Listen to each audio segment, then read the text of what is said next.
Hey guys, ఈరోజు video ఏంటంటే fish curry ఎలా చేయాలనేది. సో ఇది మా అమ్మ స్టైల్ అనమాట. Let's start the process. ముందుగా ఫిషెస్ తీసుకొని బాగా వాష్ చేసుకోవాలి.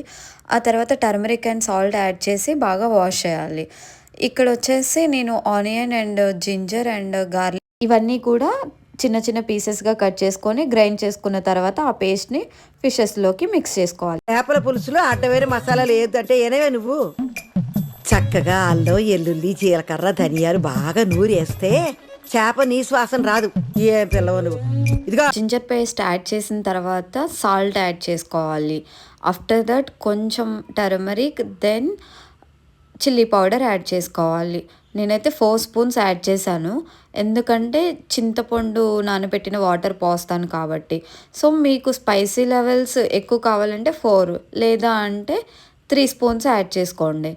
బాగా ఇవన్నీ మిక్స్ అయ్యేలా మిక్స్ చేసుకోవాలి. అవన్నీ బాగా మిక్స్ అయ్యేలా మ్యారినేట్ చేసుకున్న తర్వాత ఆయిల్ యాడ్ చేసుకున్నాను.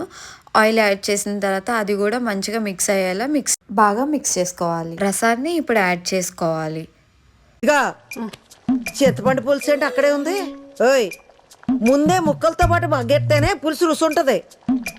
ఈ ఇదిలో కుక్క మెరిగిద్ది, ఇంట్లో అత్త వాగది. చింతపండు రసం యాడ్ చేసిన తర్వాత లైట్గా ఆయిల్ కూడా యాడ్ చేసుకోవాలి.